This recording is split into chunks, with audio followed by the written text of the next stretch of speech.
am Jordan and he is Brian. We are here to once again discuss our Montreal Canadiens. You can find us on social media at Habsland Pod. Brian, back from the Olympics, half a week basically in.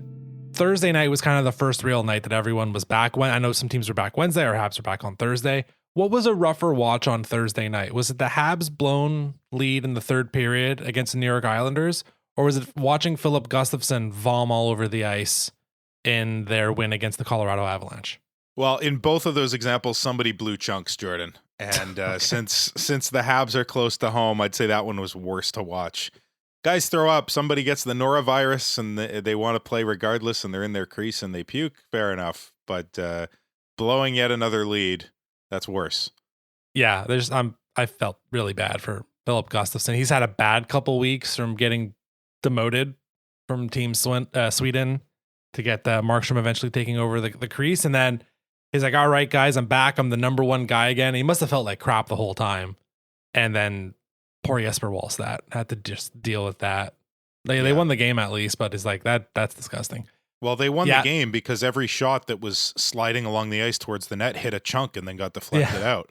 There we go.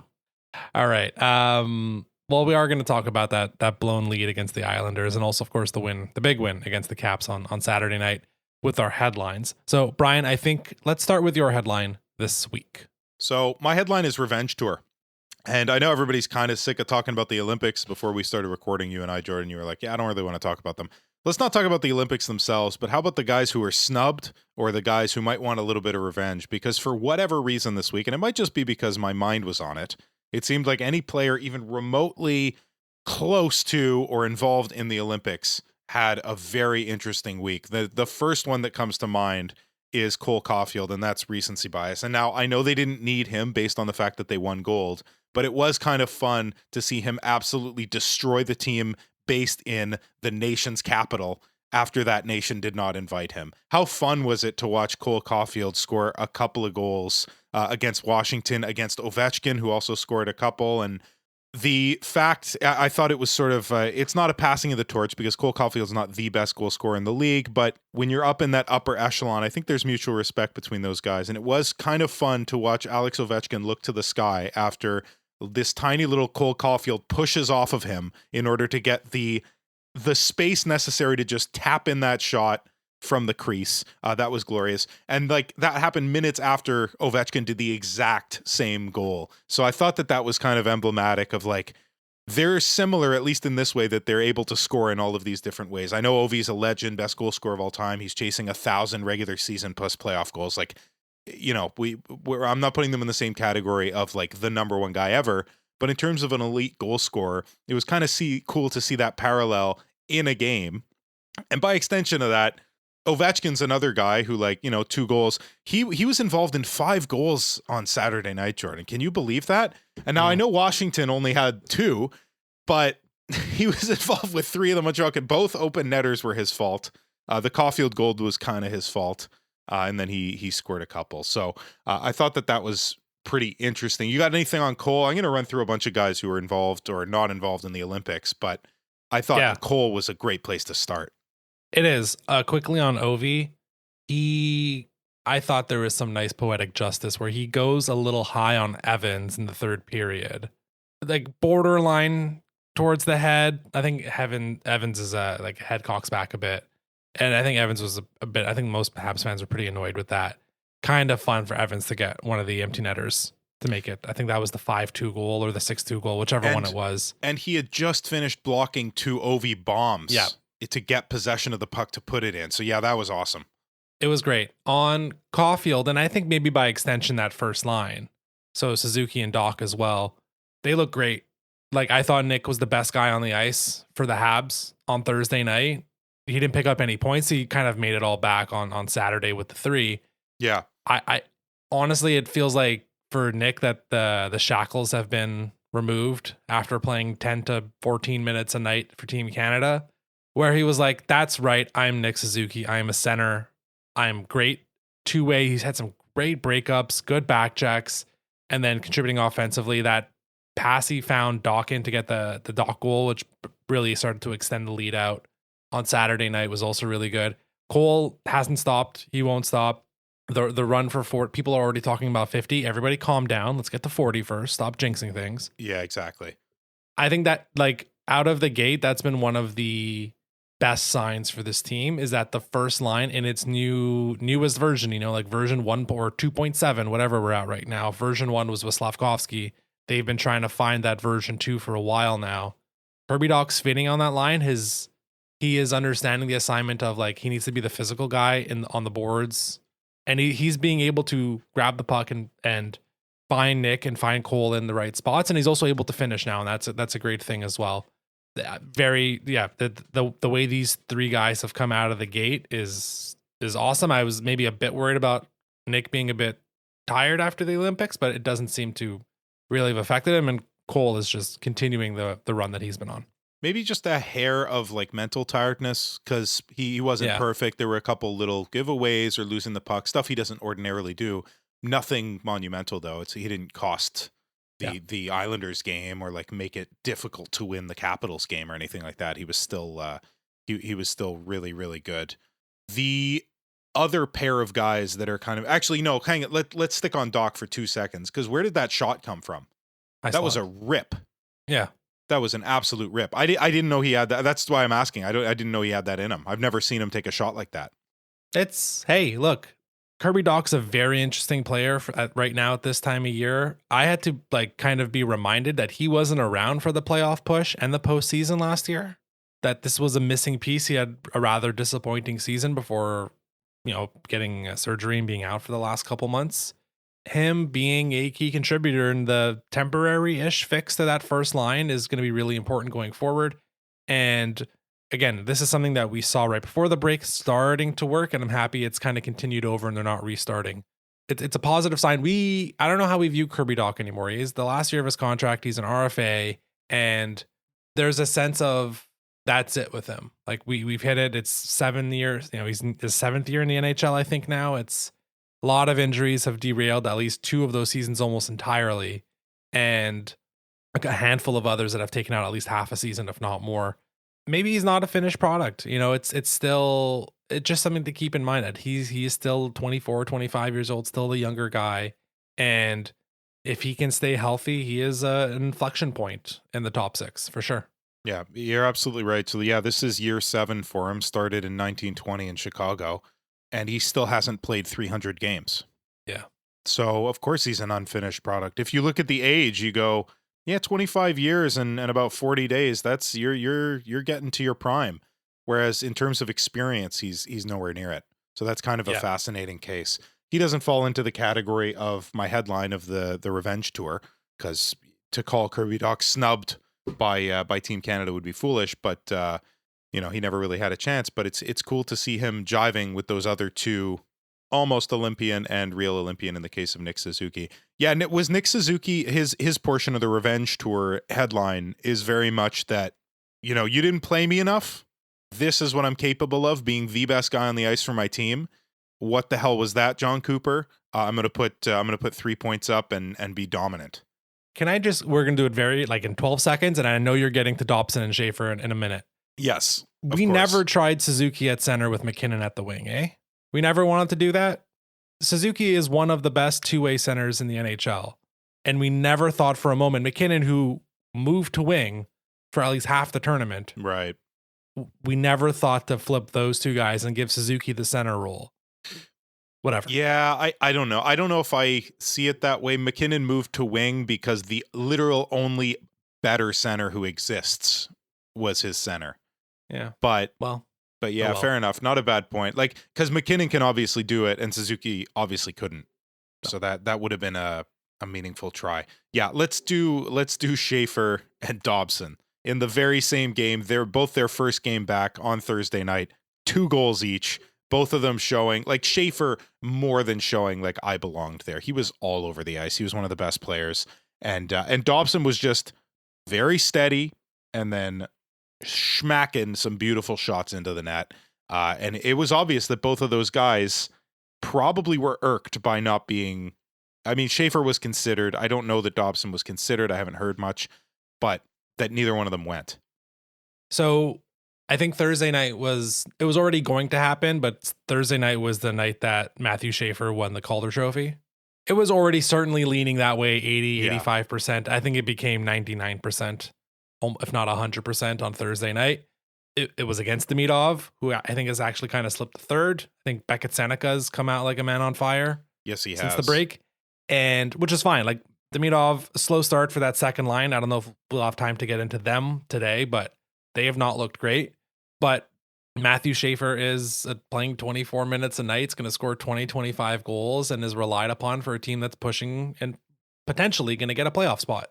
So, yeah, to see him and then Noah Dobson on the other end.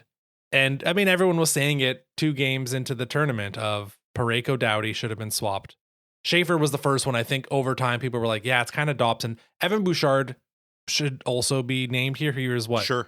Second among defensemen or third among defensemen in points, if not higher up. He's having a wicked season as well. But to see those 2 guys out the gate, I don't think it's an accident, especially Dobson against his old team for the first time, getting 2 goals. Disappointing how it ended, obviously, and we're going to get into some of that, but I thought Dobson was fantastic on Thursday. The one thing I would still like to see out of Dobson, and I know it's like maybe he just doesn't have this in his game, but you saw on Saturday night that Caden Gooley understood, like, in front of the net, we have to protect our goalie. And I'm not saying Dobson doesn't do that, but if he can just be like 20% more physical, and I know people told us this when the trade happened, that he doesn't have this in his game. I'm not asking him to become like prime Zdeno Chara here or like Mike Komisarek circa 2007. I just need him to give a little bit more toughness in that area, getting guys, because specifically when Monty's in net, like everyone knows the assignment now. Screen him and take point shots. He's the worst in the NHL at that. Yeah, you'll literally win the game. We saw it on Thursday night. Quite literally. And you saw it a bit more on Saturday. Now, there's the blown assignment that Dobson, I don't know what he was thinking, leaving the front of the net to let Ovechkin be there by himself. Like, that's a brain fart. But there's something there. Like, if we can just get Dobson to figure out, and maybe that's part of the reason he's been taken off of penalty kill 1, that he just can't figure out that part of his game. I trust that he can. It's never too late, especially that element of your game. It's not something super skill heavy. It's more discipline and kind of muscle memory, really. So I'd like to see that happen. But yeah, look, he came out ready to go against his old team, first game after the Olympics, hearing all the noise, seeing what those guys did on the defensive end. And I thought it looked great. And yeah, and like I said, Matthew Schaefer is special. Incredibly special. Yeah, beyond special. They got stupidly lucky with that. Let me read off the most goals.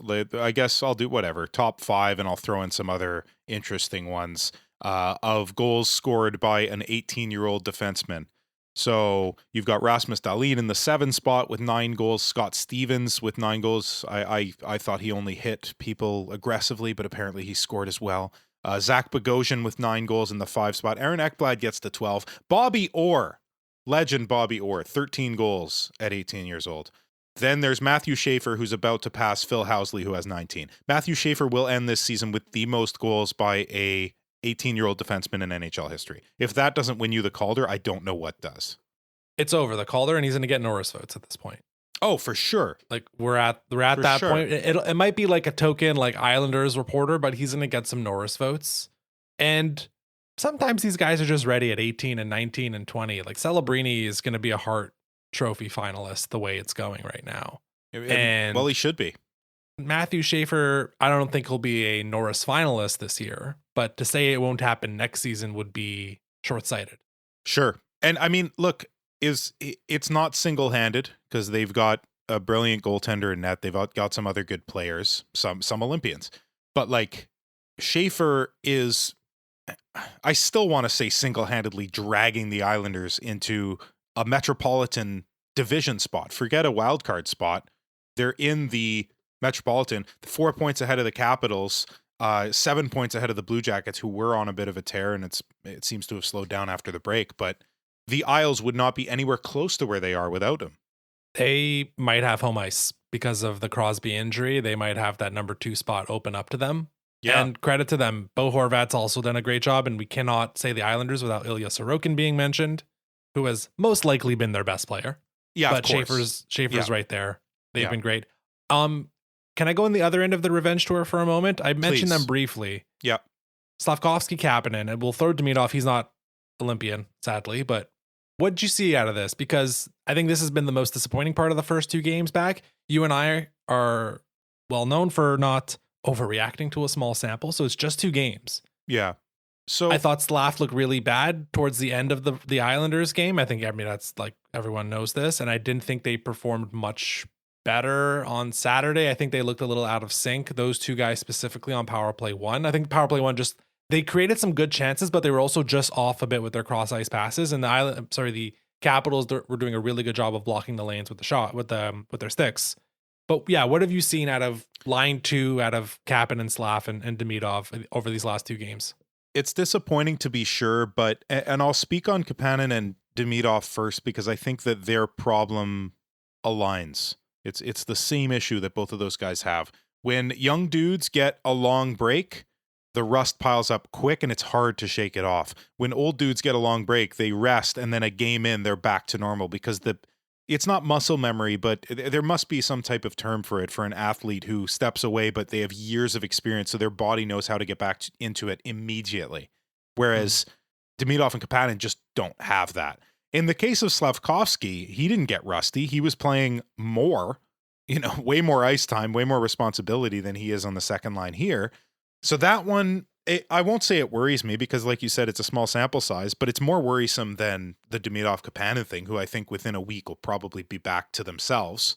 Slav, could he be tired? Could he be a bit banged up? Could he be trying to refigure out his role as like not the most important person on your team with a bullet and just like the 4th or 5th guy, the 7th guy, something like that, like still super important to the top 6 of this team and to the offense and everything else, but still trying to figure out where you are, who you are within this lineup, and especially within that second line.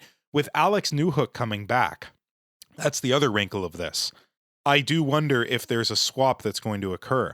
I'm happy it's not going to occur on the first line. Like, that's just been resolved. Like you said, Doc was great. The first line operated perfectly well. I was talking to my dad about like Alexandre Texier and how he was like, yeah, well, now that he's not with the top line, it just doesn't work. And I was like, yeah, that's exactly right. Like, you just get a huge bump by playing with Suzuki and Caulfield. They're incredible together, and they make the third person on their line incredible. And it's happening with Doc, but I think that Doc is contributing as well. Like, does Texier rip that shot into that? I don't know. Does he battle the way that Doc was battling along the boards? No, he doesn't. So Doc also brings something huge to the table. So I think that first line is resolved. That second line, you're right to point out, that's where we're like, what's happening here? Is it too early to even mention Newhook's name in that vein? Because he just got hurt and just came back, had the surge, like he's just fresh coming back. And also, like, they're kids, they need a little bit of time to figure this out. Yeah, I think on the Newhook front, the wheels are back. The timing on other elements it might take a week or 2. The wheels are back. The way he pushed the entire Capitals defense back on the Matheson goal is something that's elite. Like, that is top tier. I'm going to move everybody with my pace and find, like, it's not always about finding a guy who's open, right? Sometimes it's creating that space to get them open. He did both on that play that for the Matheson goal to make it. I think that was a 3-1 goal. So there's parts of it that's back. The Newhook, we'll see. I would want to just like, let's let Alex Newhook get 5 games in before he's fully up to speed. I don't know if there's a move yet. I think you're right on the Slav thing where it's, and there's still moments, right, where he'll get the puck in the offensive zone and he's like, I have it. You're not taking it from me. I'm going to find someone. But maybe it really is readapting to the Habs system, to not having to feel the need to carry every shift the way that was probably, and certainly I'm sure by the end of the tournament in their quarterfinal, their semifinal, and their bronze medal match, where there's a added weight of I need to do something every single shift. And I'm not saying he doesn't need to have that level of urgency with the Canadians, but I'm sure there was an additional like mental layer of like stress and like wear and tear in those 3 games of like, I know I am the guy. I know I have to do something every single time I have the puck. He's still a very important player on this team, but it's way more balanced than what he was on. So maybe there's an element of that. He could also be tired. They were playing 6 time zones away. And again, really, really high leverage games, back to backs, right? They play Friday night and then Saturday night with the semi and the final. And then your tournament suddenly over and probably not in a great mood because you've just had a golden opportunity to at least get a medal. Yeah. And now he's kind of readjusting. So I'm not worried. I just thought it was something we should at least mention of like, hey, it hasn't looked great, but to remind everybody, these guys are 20, 21, and 22 years old, and on the second line on the team that's very much headed towards the playoffs, we're going to be fine. Yeah, absolutely. Yeah, people that are freaking out, people especially, like you said, he's probably tired. I agree with you. I've seen a rhetoric online a lot of like, he's 21, he shouldn't be tired. 20-year-olds get tired too. Like it's not, he didn't get a break. He was the most relied upon guy. Give him a chance. They're going to figure it out. The chemistry's going to come back. And if it doesn't, there are options. That's what we were saying before with the Newhook thing. I think you're right, though. Give Newhook a few games to get his legs back and figure stuff out. I didn't love that bottom line. I just think it's a bunch of guys who, like, I don't know where to put you. So you guys are getting put together. The Bolduc, Newhook, and Evans. Like, I can't think of three guys whose game are less alike, but it didn't burn us. Evans had a wonderful defensive game. Newhook contributed offensively with his manipulations. Bolduc was there. So it's all right. I will say it is a Bolduc pass that eventually gets to Matheson. So good job for Bolduc on that. Oh, yeah, fair enough. Okay. Newhook.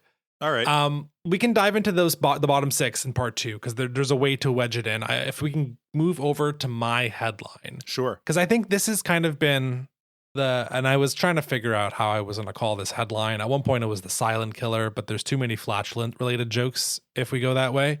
So instead, I went with death by kill, which sounds like an oxymoron. Talking about the penalty kill. So lost in the sauce of like how poor goaltending has been, specifically Monty, but Dobish had a rough period as well. The Montreal Canadiens penalty kill has been pretty bad this year. It went from 9th last season to, at least before Saturday night, they were 26th in the NHL. Maybe it bumped up to 25th. I haven't checked. Here's a pretty shocking stat to tell you how like much worse it's been. 34 games this season, Brian, out of 58, they have conceded a power play goal. All of last year, it happened 37 times. So they have essentially, this year, 34 times they've given up a power play goal in a game. Last year, 37. There's another 23 games to go. Yeah. They didn't concede on Saturday night, but there was a grade A chance in the first period. And so I wanted to I don't have answers here, but I wanted to just kind of bring it up because it's been bad.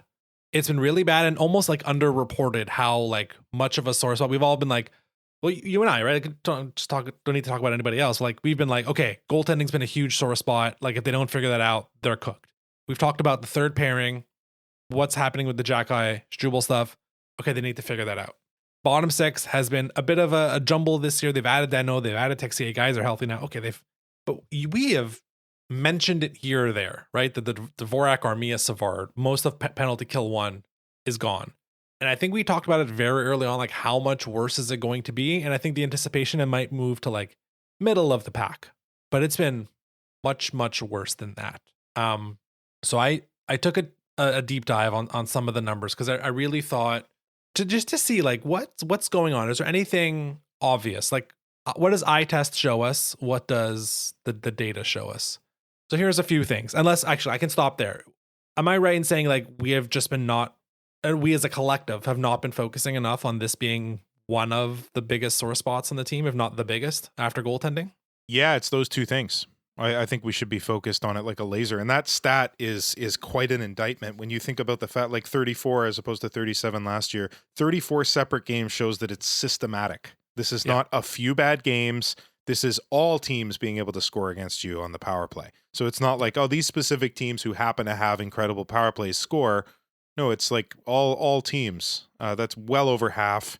Not great. So it is systematic. You're right to bring up the guys, but I want to see what you've got in terms of stats. Try and explain this. Okay, so we've got to start with the goalies. Like, are the goalies just worse? Looked at a few different numbers. So we're looking at save percentage, 5-on-5. We're using kind of 5-on-5 here as a kind of a base. Like these goalies overall, how are they doing and how much are they better or worse than last year at the penalty kill? Because that might tell us, like that's almost the control test, right? Same goalies, but how much worse have they gotten? Yeah. So what's interesting, and we thought this would happen anyway, Jakub Dobish's numbers at 5-on-5 year over year are more or less the same. In terms of goals saved above expected, why I can get into that in a minute. In terms of his save percentage at 5-on-5 this year to last year, 911 to 904. Okay, it's 0.7% different. He's basically the same. We know Monty's gotten worse. He's went from a 909 to an 882. So he's dropped. But Jakub Dobish's numbers at 5-on-5 are essentially the same. When we look at goals save above expected for Jakub Dobish, again, at 5-on-5, his numbers are basically the same. 0.319, 0.289. The numbers are irrelevant. They're basically the same. Okay.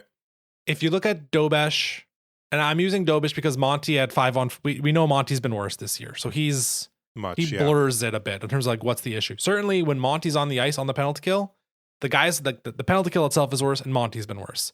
Dobish, penalty kill, last year, 4.73 goals saved above expected per 60. Very good. We like this. Yeah. This year, minus 1.54. Oof. Huge drop. Now, I should mention, Monty's a little bit better. He's went from 0.21 to 1.23. A slight increase, but nowhere near, as a whole, as a collective, they are nowhere near the same amount this year compared to last year. Last year, it's around just 3, 4, something like that. This year, it's very much, the goalies are at 0, more or less. No goals above expected. And I didn't include Fowler in assessment, too small of a sample. Okay, so another place to look. So point is, I think goaltending, and maybe we look a bit more specifically at Dobish stuff, is Dobish's numbers have cratered on the penalty kill. That's the opposite of what I was expecting. I thought teams are recognizing that Monty sucks at the point shot. And what do you get on the power play? Free point shots. Point shots galore. If you want them, they are there for you, the taking. Yeah. And I think it is interesting, that statistically, Monty is performing a little bit better on the penalty kill than Dobish is. If you look at their save percentage, Monty's 838, Dobish is 822. Again, both of those are about a 5-point drop from last year. Dobish was 886 and Monty was 863. So they're both around, let's say, hovering around 870 last year, hovering around 830 this year.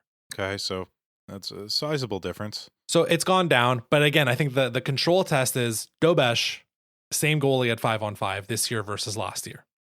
Face-offs. Okay, Christian Dvorak's gone. We're seeing more Oliver Kapanen. We're slowly starting to see the reintroduction of Alex Newhook.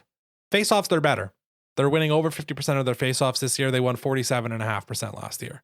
So face-offs are a small component, but that it's not suddenly they're only winning 42% from last year. Right. They're actually doing better. Evans has been great in that respect. Evans has, yes, he has. Okay, I wanted to go with maybe one or two more numbers before I get into like the personnel, because let's cut to the chase. That is the biggest change. The expected goals against per 60 has gone up 14%. That's not surprising. We know that. We dive in a little bit more and we're looking at high danger shot attempts against. And this is what happened on Saturday night where they gave up that huge chance in the first period. They got away with it. High danger shot attempts per 60. So at that rate, year over year is up 17%. So that to me is one of the flashing like red lights of, okay, you are conceding a lot more easy goal scoring opportunities and it's translating in high danger goals against. That's up 38% in a per 60 rate. Your high danger shot attempts are up 17%. And then your expected goal percentage against is up 14%. So everything's gone worse in terms of the quality of the shots you concede, which kind of speaks, and maybe to bring it back to Monty and Dobish one more time, is it possible because positionally, we said he's been a bit better this year. Dobish can get a little wacky there. And I wonder if the team is conceding a little bit more. They are conceding more quality chances. Dobish is more likely to get caught out of position than Monty is. And maybe that's the telltale sign of why he is worse this year. It doesn't explain why he was he was like a little bit better than Monty last year on the penalty kill and a little bit worse this year. But that could be a thing that maybe that's something that tracks Dobish for a long time is when you're killing a penalty and you got to move around a bit more, maybe he's a bit more susceptible to that. I mean, that combined with missed assignments due to guys having not had a ton of penalty kill experience. Yeah.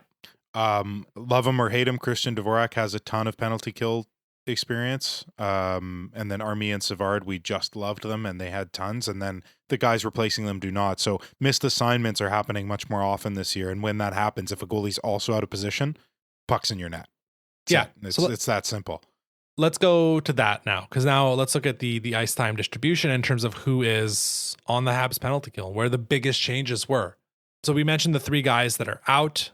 The guys that have essentially replaced them are some composite of Philip Danault, Oliver Kapanen, and Noah Dobson, more or less. There's other stuff in there as well, like Mike Matheson's getting a lot more penalty kill time. Yeah. Josh Anderson has been promoted up ish. I know they're trying to go with the Evans Danault PK1 now. I don't love it. And we'll see how like Newhook fits into this now.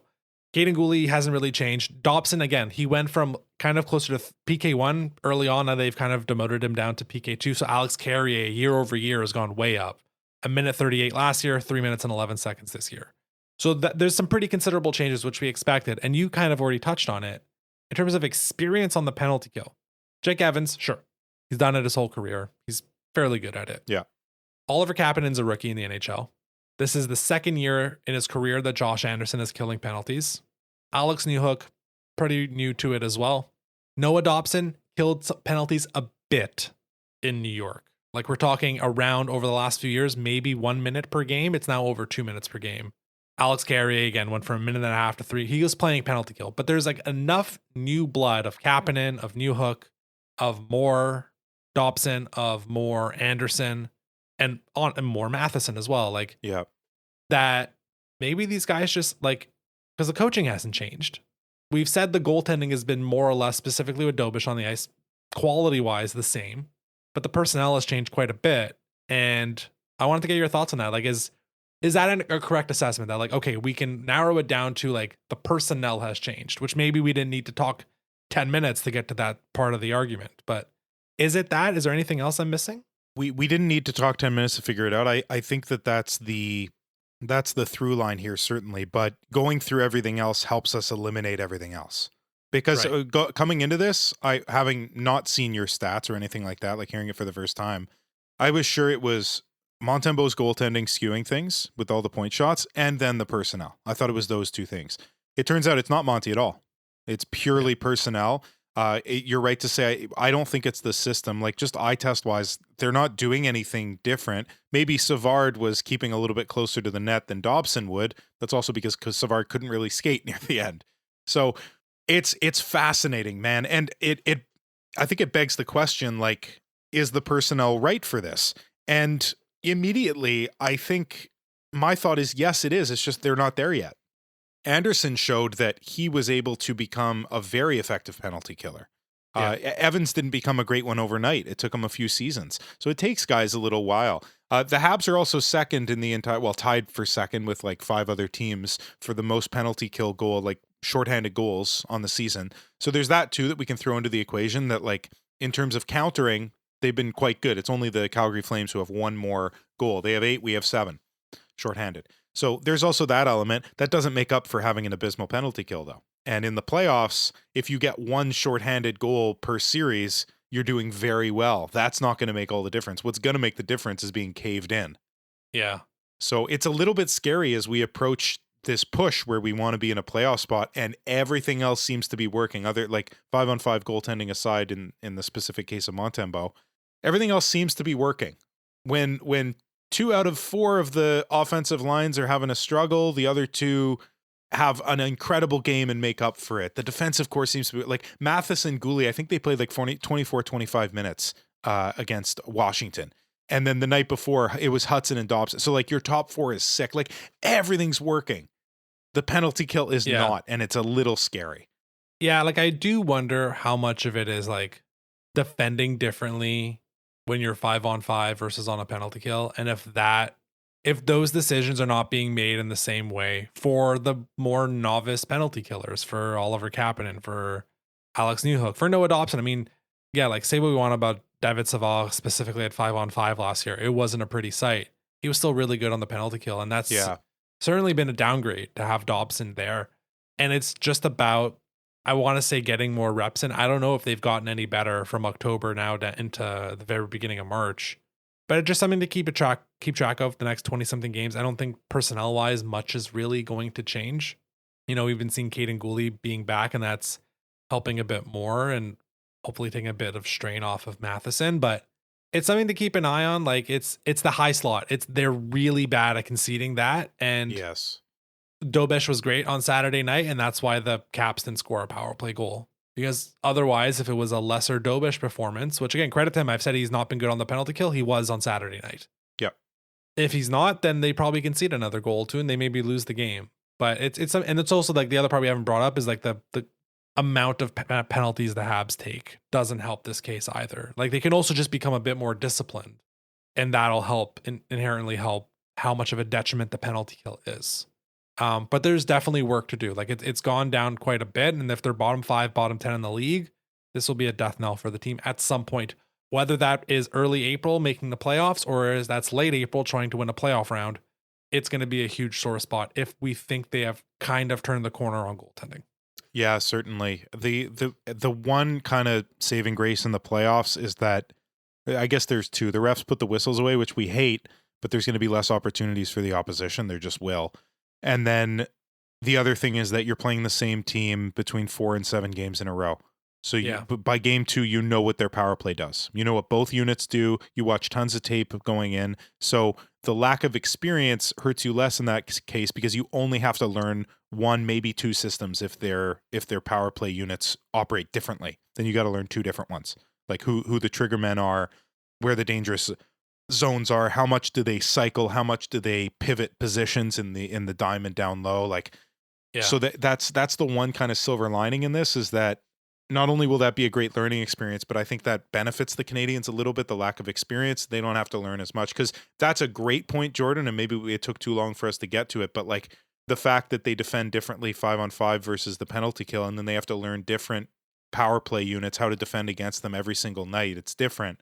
For guys with lack of experience, that's really, really hard. In the like maybe you could do it prior to the game. You write all your notes, you know everything, you watch every tape, you go in a split second decision. Do I go cover the guy or do I go to the puck carrier? Maybe you make the wrong decision. You go, oh shoot, that was last game. That's how we defended them, not how we defend these guys. If this is something Noah Dobson can figure out, he becomes a top 10 defenseman in the league. I'm convinced he has everything else figured out. If he can figure out how to play in front of his own net a bit stronger, and again, I'm not talking all world, I'm talking slightly above average, he will be a top 10 because everything else is there for him. We've talked about him a lot in this episode because we see it offensively. It's all there. The how much he is contributing at 5-on-5 is incredible. And it's more than we thought. In front of his own net, and especially on the penalty kill, we need a little bit more because I think he can give a little bit more. And that's something to figure out with the next 20-something games. Especially in terms of physicality. If 5'11" Alex Carrier can do it very well, you can figure out a way to do it. Okay, let's jump into the second part of the episode. This is like kind of the 3/4 mark of the season. We usually like have a completely different episode, but I wanted to try something a bit different. It's a segment we haven't tried before, Brian. So this is kind of a mixture on what I think some people would tend to do is like bold predictions. That was how I wanted to start this. But I wanted to add an extra layer to it. And this is ranking the following 5 bold predictions from least likely to most likely for the rest of this season for the Montreal Canadiens. And these are our 5 statements, obviously currently in no particular order, but our job will be to put it in an order. The first, winning a playoff round. The second, Michael Hage making his NHL debut this season. The third, Jacob Fowler getting called up again. The fourth, no trade deadline moves for the Montreal Canadiens. And the fifth, David Reinbacher making his Habs debut again this season. Okay, Brian, so those are your 5. We're going to go from least likely to most likely. And I think how we'll do this is once we overlap, once we both have said the same thing, that's when we can dive into it. So what's number 5 essentially? What's your least likely to happen of these 5 bold predictions? Winning a playoff round, Hage debut, Fowler called up, no trades, and a Reinbacher debut. I'm stuck between 2, but I'll just make a quick call. I think it's a Reinbacher debut. Oh, okay. Is not very likely. And I'm probably in the minority in that, and I know a lot of people want to see it. I just don't know that there's that the avenue is going to present itself. And maybe I should have asked this prior before doing all the prep, but like we're counting regular season and playoffs in this, right? Like if guys get hurt in the playoffs, that's his opportunity. So actually, if we're including playoffs, maybe no trade deadline move is less likely. Anyway, I'm going to stick with Reinbacher. That was my gut. Okay. I'll go with that. It's quite higher up for me. So let's hold on to the Reinbacher discussion for then. My number 5 was no trade deadline move. It sounds like that was your number 4. Okay. Yes. Let's do it. They literally have too many players on this team. They are very much treating that like Kent Hughes and Jeff Gordon are treating their team like I'm treating my fantasy team, where I have healthy guys on my IR and I just don't know what to do with them.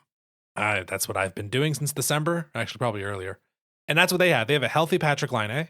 We're not going to spend 40 minutes of our podcast talking about Patrick Laine like other podcasts have been this week because it's not that interesting. But the truth is they have 24 healthy players right now who are with the Montreal Canadiens, and they're just holding Patrick Laine on IR.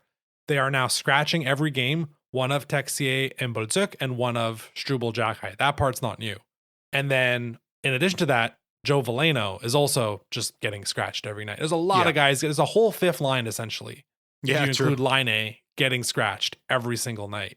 So that's why I kind of view it like they kind of need to do something. Even if it is a token Laine trade, they kind of have to make a move, which is why I think this is, the least likely is that there is no trade for the Canadiens between now and Friday afternoon.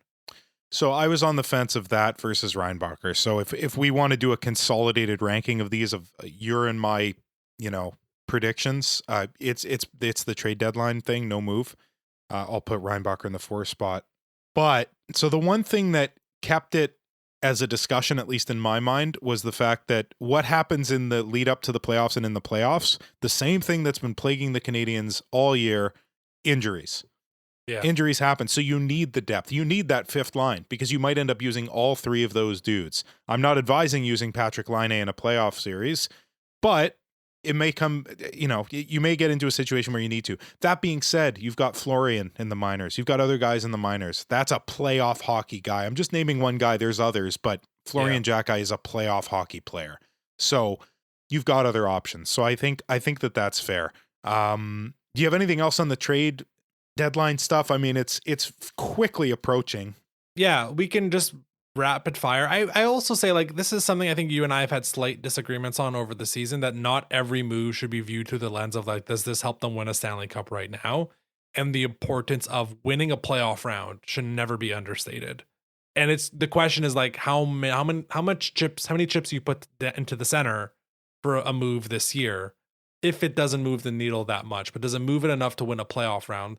Like, there's been some mixed messaging on Rasmus Ristolainen, whether the Habs are interested or kicking the tires on it. Like, that's not a guy that wins you a Stanley Cup, but maybe it beats you and it beats Buffalo in a 7-game series or beats Detroit in a 7-game series. Okay.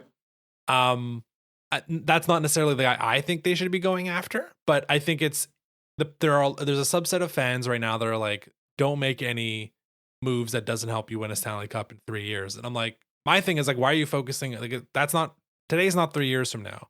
Let's focus on, can you make this team better right now? There's a real chance. There's 2 adults in the room. We're going to get into the playoff round stuff in a bit. There's 2 adults in the room. It's Tampa and Carolina. That means 2 other teams have to win a playoff round. And the Canadiens can be one. So that's why it's like, hey, like, don't underestimate how important it is that like Buffalo and Detroit have not made the playoffs in a billion years. And that weighs on the team and the franchise eventually. The Leafs couldn't win a playoff round forever. And that really does, and ultimately probably destroyed that franchise and that team. Too bad. Yeah, exactly. Don't underestimate how important that is. Right. No, that's very fair. And there will be means of improving the team this year that are not to the detriment of the team in 2-3 years from now. There are ways to do that. Absolutely.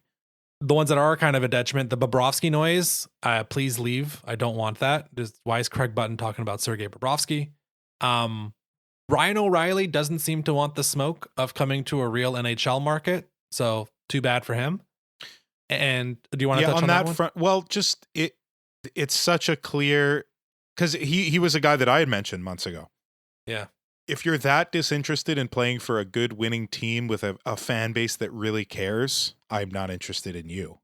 Yeah. Let's get guys like Cole Caulfield and Nick Suzuki and Hudson and Slavkovsky and Demidov who crave the spotlight and who, while under the spotlight, do brilliant things. And we'll talk to the media after and we'll say, yeah, I really messed up on that play. And but we're going to get it next time. Like, good attitude is also important. You don't want a guy to come in and just be in a bummer mood because he's got to talk to the media for 45 minutes after every game. And this is part of the job, I think, for Hughes and Gordon to assess, like, okay, that guy doesn't seem to want this type of spotlight. He's played in Colorado. He's played in Buffalo. He's obviously in Nashville now. Like, he had like 3 months in Toronto and was like, ugh, this is disgusting. I don't think that should be an indictment of all hardcore hockey markets. I also think if Buffalo was a half decent team, that's a pretty damn good hockey market. So is Colorado. Like, it's weird. It's not like he's been playing in like Arizona and Dallas his whole career. Like, he's played in legitimate hockey markets. It's kind of a good cross section of the NHL. Colorado, decent amount of media pressure, lots of attention, but strong ass team. Toronto is the same in terms of the media. Well, worlds above in terms of the media presence, but a good corollary, but not on the right swing. And then you've got teams that are lesser, like Buffalo has just like incredibly passionate fan base who are wearing paper bags over their heads and finally are like peeking through the bottom of the paper bag. Like, can I take this off? I've had this on for a decade. Can I take this off my head already? Jesus. Yeah.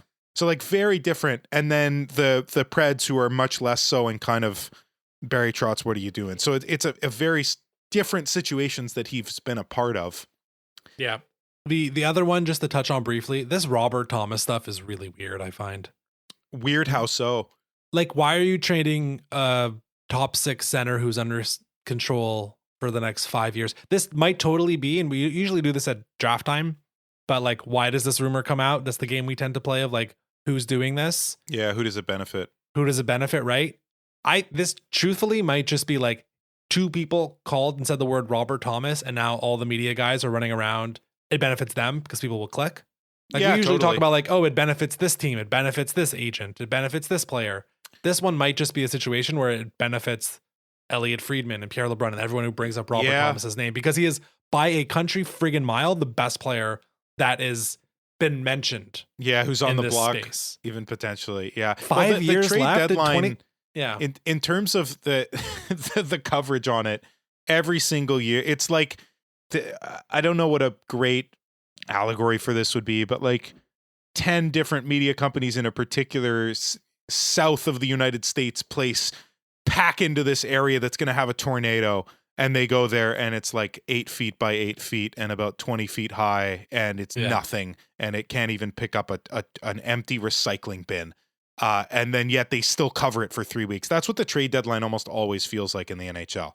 Maybe one interesting move, maybe 2, and those often happen weeks prior anyway. So you're probably right. The media members want to have this rhetoric about a player who likely will not end up getting moved. And if he does, great. But, at least we got some clicks. I don't understand why any competent franchise would be like, yeah, our 25-year-old center who's put up back-to-back 80-point seasons and is under cost control for the next 5 years. Yeah, let's get him out of town. Especially he's not going to be part of the rebuild. Like, why not? Why not? And why would you move him when his value's at his lowest? Yeah, that's poor asset management. Like, even if you don't see him as a human being and an incredible hockey player who's just having a rough year, in terms of asset management, you don't move a guy when he's at his lowest. Yeah. Okay. That's enough on the trade deadline. We'll see what happens. Yeah. Okay. So that was my number 5. It was your number 4. Let's now move up to my number 4, which was Michael Hage making his NHL debut. So this is the second least likely to happen. Where did you have this on your list? So I had this next. I had this at 3. Okay, so let's dive into that. Man, he's 4th, at least as of recording, he's 4th in the NCAA in scoring. He is likely the best player on the second best team in the country, but he is still 19 years old, essentially until the end of the regular season at least. You know me, Brian, I'm very careful with prospect hype because we've been burned a bajillion times. With every game that goes by with this guy, it's like, getting too excited now. I'm starting to see a second line center that can score 20 to 25 goals and pick up another 35, 40 assists. He's good. He's really good. Like, he's really good. You know what? Like, it's right. You're right to walk on eggshells with this type of stuff because we do in Montreal overhype prospects, and it can be detrimental to their development. It's really hard with this one. It's really hard with the backstory that he has. Like, it's such a compelling story with Michael Hage that you can't help but get excited about it. But also though, you can't just look at his regular season. Like at the World Juniors, was he that impressive? I mean, like who wants to lead the tournament in scoring anyway? Yeah. Again, as a 19-year-old, like I know, unreal. Like still with some months to go, like he's great. I will say about the Hage stuff, because it's going to come up now if the Habs start going big game hunting. There's only one guy I am like, because of the connection, and I just rewatched the video this morning, and I probably shouldn't have because it makes me emotional. The when he gets drafted and he tells his mom, "Can you imagine if they picked me?" Unreal stuff. Yeah, shivers. It's amazing. There's only one guy in the league that I would want to trade him for as part of a package, and that guy's not going to be available for at least another 16 months. So that's it. It's not Robert Thomas. No. Point is, let's give this kid another full year. And now the question is, and let's go into like why it's going to happen, if it's going to happen this season. So obviously he's an NCAA guy. We know the rules by now, right? We've been through with Farrell and Hudson and Jacob Fowler even, and they've all been a little bit different. Farrell got to come up. The team sucked. They let him play 6 games in the NHL. He hasn't been back since. Okay, whatever. But this is the rules, right? These guys finish their NCAA season. They come to the show. They burn a year of the contract. Okay. Hudson did it as well. The team was also garbage, played a couple games. Yay. Fowler was different last year. They were trying to make a run and they had 2 goalies and there was no space for Fowler to make it. And there was no, because the team was good, they couldn't play him. With Hage. Now, it's interesting how we both had no trade deadline moves less likely than Michael Hage making his debut, because that does follow reason. You have to make trade deadline moves to get guys out. Correct. Otherwise, there's no way Hage. And that's why I still have this kind of in the more or less likely territory. Part of the reason is because all the bodies. The other is the scheduling. If Michigan, who is, again, I think second, third best team in the country, in the United States, they make it to the Frozen Four. That means when that tournament is done, I believe the Canadiens will only have 1 or 2 games left, and I think it's very unlikely those games won't matter for the Canadiens. They might have clinched a playoff spot, but home ice or avoiding Tampa in the first round, I think that's all going to still be at play. So I don't know if like you're able to like squeeze him on like a 3rd line winger or 4th line wing, or if you just give him the Fowler treatment and be like, we're going to give you a contract, but you have to go to the Rocket. But, and then one more thing, and I'll let you go. Like, what if he's good enough to make a difference in some capacity on this team? I'm starting to think we should do away with the what if. Okay. I don't know that there's a better option for the 3rd line of all of the bottom 6 guys that we've seen all year in terms of more depth scoring and more talent. There's nobody like Alex Newhook is the guy. Mm-hmm. It's Michael Hage and Alex Newhook, I think, that have offensive potential. We saw it at the beginning with Newhook before he got hurt, and we're seeing it all year with Michael Hage. We've been seeing it the whole time since he's been drafted, that he just does what he does. He scores goals. He gets beautiful assists where he manipulates guys and pulls the defenders away. Newhook is a great corollary. They both do that really well. They pull defenders away and open their teammates up for glorious opportunities. And so on a 3rd line who's going to get defended less well in terms of the matchups, like everybody's going to throw their best defensive trios or their best trios at the Suzuki line and then at the Kapanen line. Michael Hage might just be free with Alex Newhook and not Dano. I don't know. So can we do that? That's the problem. Yeah. Let's do this sidebar because this is important. All right. The Canadiens have 2 4th line centers. Yes.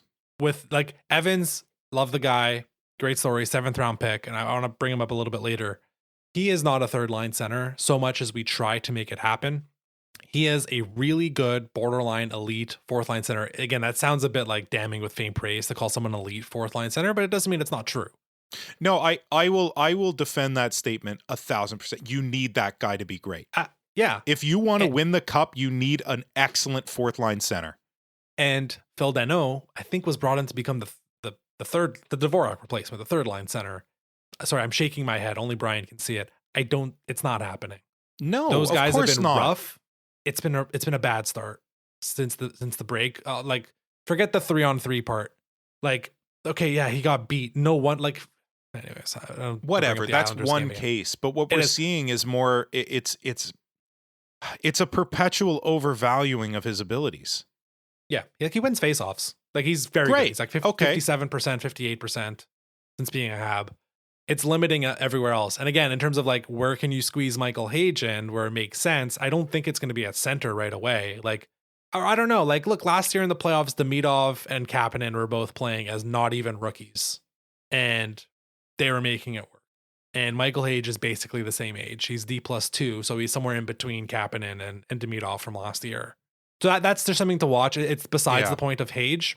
In terms of like, okay, let's say you've somehow made space. We've gone from our 15 forwards, and we can put Veleno to the side. I think it would be a tough pill to swallow to send him through waivers and likely lose him. I think they'd rather keep him as number 14. I think they'd be happy to move Patrick Laine for a bag of pucks with his consent and all that, and everyone's happy, and the agent's allowed to speak to anyone. Okay. Make him happy. So Laine can move out. Veleno's happy as number 14. You still need to open up one more spot for Hage. And then Hage has to get into the lineup. And I'm not opening up the Texier stuff, but that to me is still one of the most confusing things this year is the extension for Texier. Point is, I think he can make a difference. I just don't know if there's enough space for him, which is why and I think you too, kind of, it's not in the top. You had a third, so middle of the pack in terms of likelihood. I had it fourth, so a little bit less likely. But it's not an indictment on his play. If anything, it's him trying to force his way on to a 100-point team heading towards the playoffs being a real discussion actually is like that's a credit to him. Absolutely. And a team that just has too many dudes. Yeah. So it's going to be hard to edge his way in. I will say though, who fits the identity of the Canadians better? I know you hate that word, but I'm going to use it. Who fits the identity better as the third line center, Michael Hage or Phil Danault? Can I say Owen Beck? I guess talent-wise, you'd be a bit worried with Beck to get some production there. Beck I'm fine with. Beck is more in line. I think it's Hage with a bullet, then it's Beck, and then it's Danault about 1,000 leagues behind. And then you go, okay, well, would Danault be great for the fourth line? You go, yeah, absolutely. That's the perfect fit. Oh, but so is Evans. Yeah. And then Beck eventually, I think, is actually just the Evans replacement with slightly more skill and energy. So I don't know. You got 3 fourth line centers in the system, and then the future third line center can't get in yet because of that. Well, first of all, like not to fully distract us, our future third line center is our second line center right now. Yeah, that's true. Because Hage is the number 2. That's very true. That's the dream. That it's Kapanen actually is the third. The Holy 3C. Shit, man! Evans stays at 4. Oh, Hage, Demidov, Slavkovsky is disgusting. And hey, it could be next year. We are very close to that being a reality. Okay, let's keep going here. We got a couple more to do. So I think we've done your 4 and 3. We've done my 5 and 4. We've been off by 1, and maybe this is where it's going to start to meet. My number 3 was actually win a playoff round. Where did you have that? That's my number 1, man. That's the most likely. So I'm happy to flip it with my Reinbacher, which I had a number 2. Okay. So I'll put it in the middle, and let's do the Reinbacher stuff. And then I want to hear the other. Yeah. Okay, so I had it second most likely. You had it as basically we'll call it 4th now because it was neck and neck, and I've been convinced. Trade deadline is 5th. Reinbacher making his Habs debut again. There needs to be a trade because you need to move one of Struble or Jack-Eye. On Reinbacher himself, before we get into like the mechanics of it, put up at a 3-point game this week, which I think might have been his first 3-point game in the AHL. I feel like we're at a spot. This is like, knock on wood. I hope that gets caught in the recording. He's played 41, 42 games now. He's been fairly healthy this season. And I will say, I have checked like how many games he's played over the past 3 seasons. It's still something like 120 games. It's not like this guy has missed forever time. Like he played between Cloton and the Rocket 2 years ago. I think it's like 46 games. Last year, regular season, postseason Rocket, I think it's 23. So that's obviously less. And then this year it's at 41. He stays healthy. He can get to 60 something games. Great. Yep.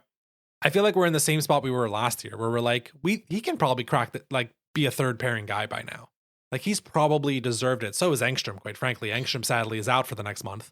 But I think there's a spot there. And we have been like hearkening on like, if there's a move this team should make, we know it's a quality winger in the top 6.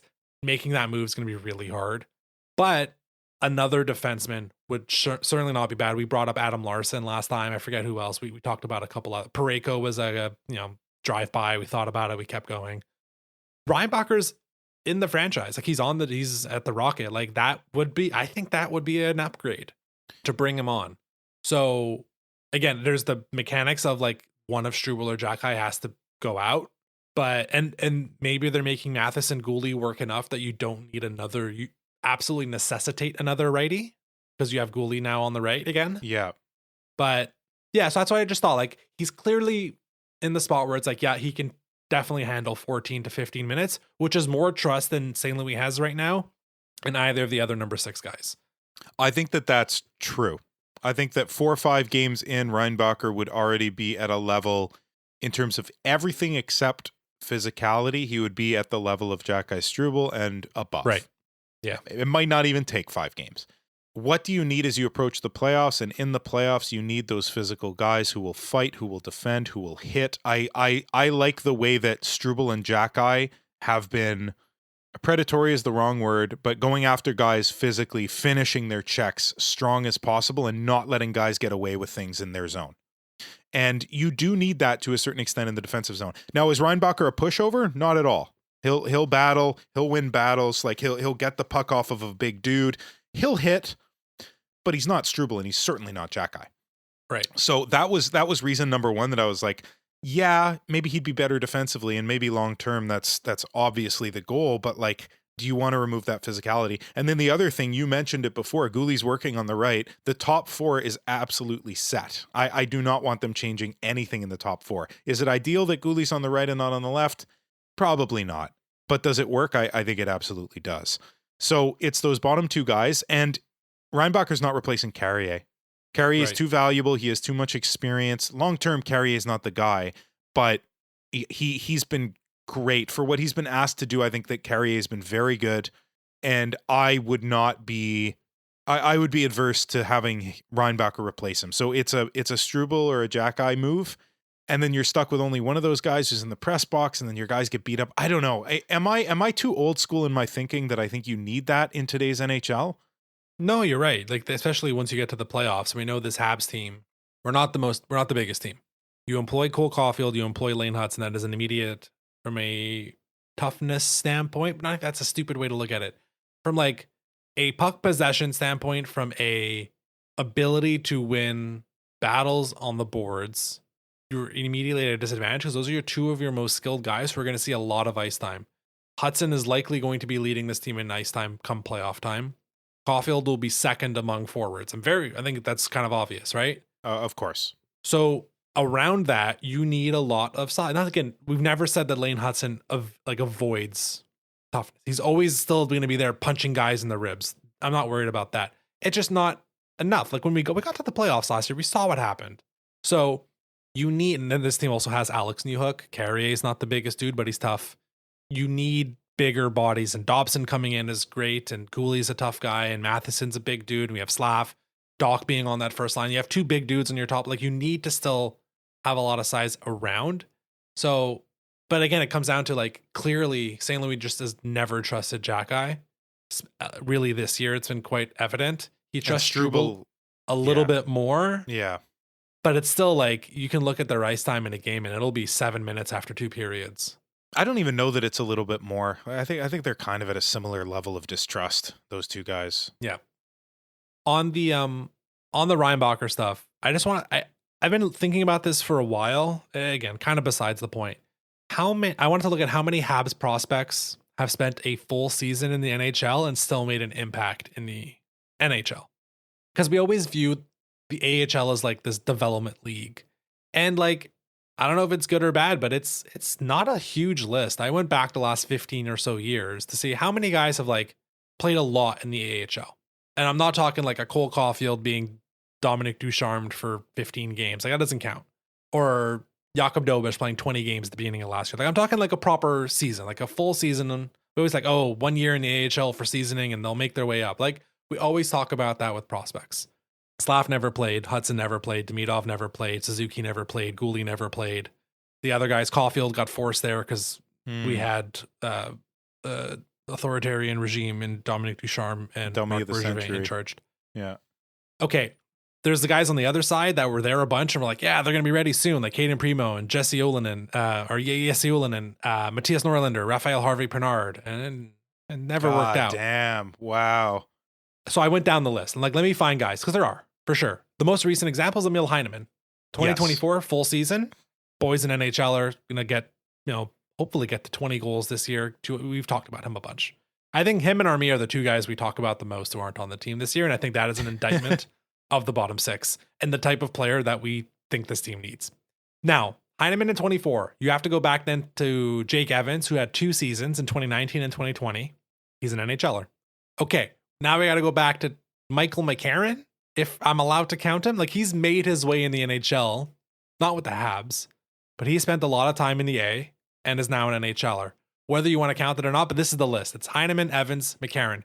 Nathan Beaulieu spent a year in the AHL, had a 500 game career. These are the guys. Wow. I'm not counting Brendan Gallagher. He played half a season, but that was a lockout thing. So no Gallagher. Okay. PK Subban has a full season in 2010. That's your first like high-end player, by the way, of this whole list. And that's it. The rest of those guys are bottom of your lineup.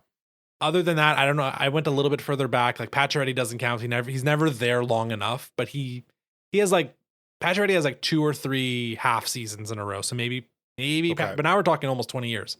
Point is, like when we talk about like 1 year, it's interesting because we just view the Rocket as like this development thing, and that does not bode well for Reinbacher in this example of guys who spent a long time. But what I will say, I do think that like Reinbacher, Beck, and Engstrom, which are now 3 guys that are part of this, like have spent a full season or enough of it in the A. So they are in this group. And this group is very small of guys who have made an impact and played like 400 or 500 games in the league. I think they're going to make it through. I just want to point out, like it's something I've just been considering, like how many guys actually play in the AHL and have an impact in the NHL eventually. It's a very small list, believe it. Yeah. So one thing that's clouding the view here is that management were dummies in terms of bringing guys up too early. So maybe the guys like Galchenyuk, like Kotkaniemi, who were top end guys, or at least were slated to be, would have had good careers if they had been simmered longer. So that's there's also the argument against of like, it did not work out for these players because of the way that they were not allowed to have a full season or more in the AHL. So there's also that argument too. But so it sort of sucks looking at it from both angles, where you're damned if you do, damned if you don't, because there aren't that many great examples of it working. There's also a lot of great examples of the opposite not working. So, and every player is different too. It wasn't a given that, I don't know, maybe Nick Suzuki is a bad example, because now looking at him as he's in his prime and an Olympian, captain of this team, and incredible, like maybe we all should have known that he was just, the eventuality of him becoming great was obvious, but it wasn't a given at the time that simmering wasn't going to help him. So I don't know. It's really tough in that way.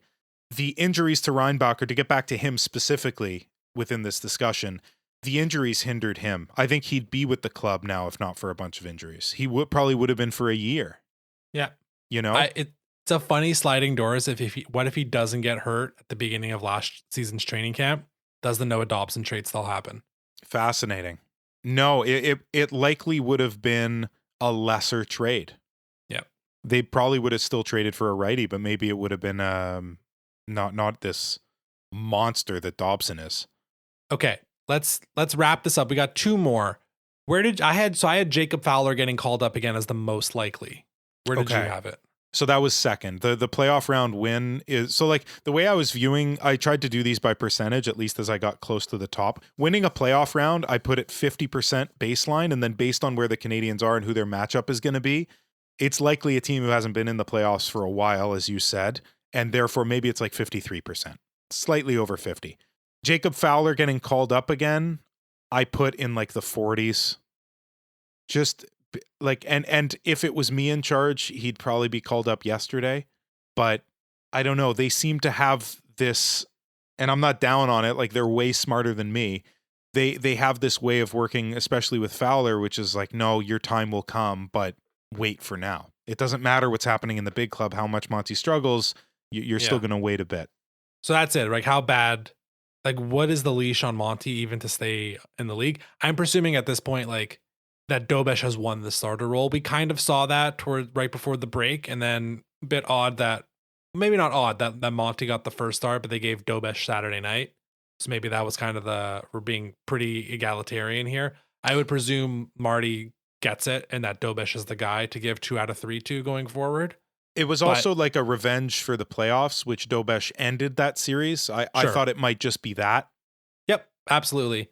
It also, again, part of the trade deadline stuff. There's a lot of teams that need goalies and a lot of dumb GMs. I've seen Tristan Jarry get traded this year, so to say Monty would have no trade value would be ridiculous. Yeah, But that's on the board as well. I think the preference for the Habs is Monty is stable enough to be a backup, and they don't have to ride Dobesh. What do they have? 24 games left, 23 games left. 23, yeah. It doesn't have to be like 18-5, Dobesh Monty. That it can be, 15-8 or 14-9, something like a bit more balanced, but still with the lion's share to Dobesh. That's their preference. But as we saw earlier in the year, they are not afraid to say, this isn't working, call up Fowler. Now, calling up Fowler now when they already have way too many guys. Yeah, that's also an issue. prohibitive. Yeah, So absolutely. And how many? So look, whether you like it or not, and my cousin Brendan told me this. Monty cost them a point on Thursday night. It wasn't all on his shoulders, but had he played even just a little bit better, like an NHL starter / backup 1A 1B, whatever you want to call it, the Habs had 2 points. Now, there's also the element of they can't defend a lead. They did that on Saturday. So, look, how many points can one guy cost you until you got to go like, hey, look, I'm sorry, but you had it. You don't anymore. We got to go this other way. Because I think Fowler comes in tomorrow and you're in a better position to make the playoffs, to have home ice advantage, to not play Tampa, which is scary. There's a plethora of reasons why Fowler should be there. And so, again, if I'm calling the shots, this one becomes very likely. Right. Way more likely than winning a playoff round. Like it would be like 80%. Yeah. Basically, Monty would have to steal the next game for me to go, okay, you've given yourself one more game. Is Monty, I'm kind of going in circles here, but like, is Monty in a situation where he can't have 2 bad games in a row? That's how I feel about him. If the penalty is losing his job, like not being on the Habs anymore, I don't think it's that dire. But I think he's already lost the starter role, so him getting 2 starts in a row might not happen. What I want to always bring up is that St. Louis is not scared, and this front office seems to not be scared about like, you have been not good at goaltending. You're going to move to the side. We saw Caden Primo get benched for like 4 straight weeks before they finally made the Dobesh call up last season. And it was like, it's enough. Okay, this isn't happening anymore. It's going to be Monty for all of the month of December. And that's what happened until Dobesh got the call up around the Christmas break. And what we've seen this year is Monty was so bad. They're like, all right, man, we're calling up Fowler. You're going to do a conditioning stint. And it is what it is. So I don't think they're afraid of doing it. Now, what the leash is will be interesting. But if the default right now is he is the backup, then I think it's less likely that it's that we're gonna the momentum that we saw in December of like, get this guy out of here, will not be able to build that much. And it might just be like, there's not enough games left. We'll play you on the back-to-backs and that's it. Okay. So when I said like 2 bad games in a row, I didn't mean he's going to play the Thursday and then the Saturday of a week, or the Tuesday then the Thursday, like 2 Habs games in a row. I just meant 2 of his games. So if he plays once this upcoming week, once the following week, and in both games gives up 4 or 5 goals badly from the point, just crappy goals, and therefore the team doesn't amass points, maybe Buffalo passes us, like it's real. It's real now. Yeah. So maybe the leash isn't as short as I think it is or should be, because they've already done it, right? They've done it where they've called up Fowler. So they can, I don't see why they would not do it again. Yeah, that's very fair.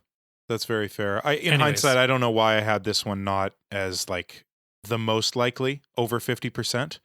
Yeah. So I had winning a playoff round third, middle of the pack. You had it most likely, although maybe upon revision, it's number 2 for you. Yeah, maybe.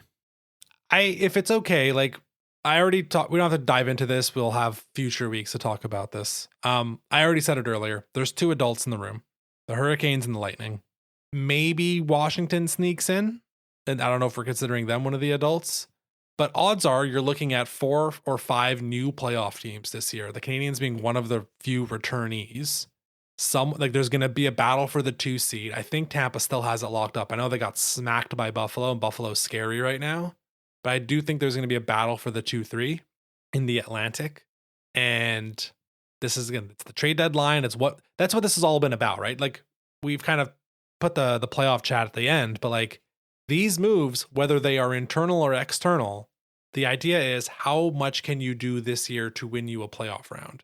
Or put yourself in the best position to say, hey, we have a 7-game series against Detroit. We think we should win this playoff round. Or a 7-game series of Buffalo. Buffalo might have home ice.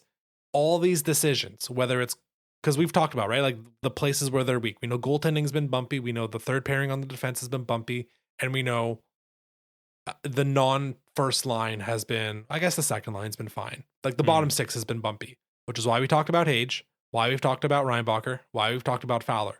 These are free moves. And then the other one was trades.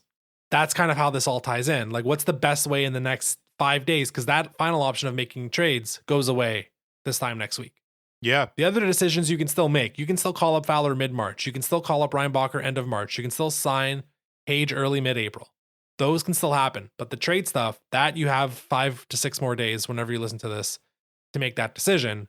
And ultimately, I think your goal now for this year becomes, obviously, again, it's like the caveat, like not over leveraging future years. Like they're not idiots.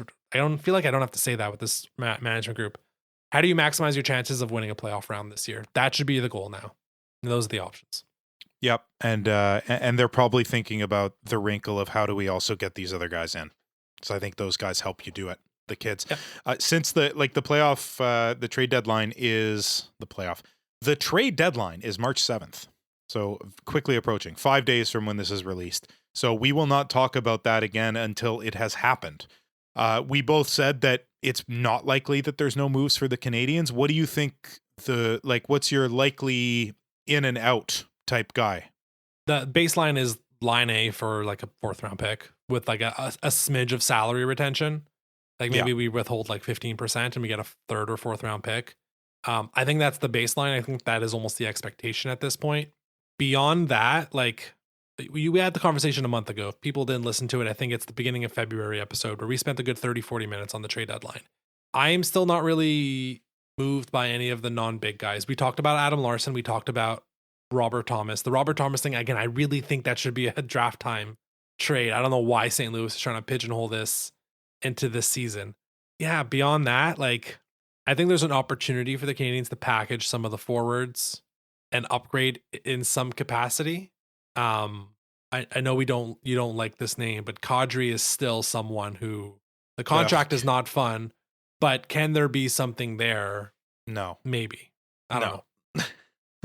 I'm sorry. So that's the thing. Like we did this exercise a month ago where we went through like 10 different names, and like the whole thing is like you're not even mortgaging the future, but like you're not conceding future flexibility and future resources to win it this year. So what is the move to make to still make your team better for now? And it doesn't mean like the guy has to be under contract. It doesn't mean the guy has to be 27 years old. It just means not giving up too much in terms of assets, but also in terms of cap space. Yeah. That's the real question here. And I don't know a Blake Coleman. I don't know if San Jose put Sherwood back out there. I've seen that as well. Like, so why that one's fascinating to me. I don't understand why they would do a flip like that. He's pretty valuable to what they're doing there. Maybe they got the opportunity to have contract extension talks and realize it's way farther apart than they thought. Yeah, I guess that would be the only thing. Yeah. And so they floated the name back out. Okay. That's the only thing that would make sense. Anyone for you that like comes up, like, so I, like, again, in terms of like baseline, I think it's line A, because you need to move out this guy who's healthy and wants to play hockey. What, in terms of, you don't have to name a player, but like, what's the most likely move? Most likely is line A. I think Montembeault could happen, but it's much less likely. I don't doubt that there's a move involving an Owen Beck or potentially even Oliver Kapanen selling high and getting a real second line center with more experience, but that guy might just not be out there. It's really line A. It's really line A. You do right by him, and I think I'm happy. And if you can get something great back, are you like, if you had to retain half and then actually get something of more value than a 3rd or 4th round pick, I think. If you know what it might be, like, I wonder if Hughes has a conversation at some point and he's like, listen, I'm working on some other things. If nothing else comes through, and I'll be willing to retain more than just my 15%. I'll retain 50%.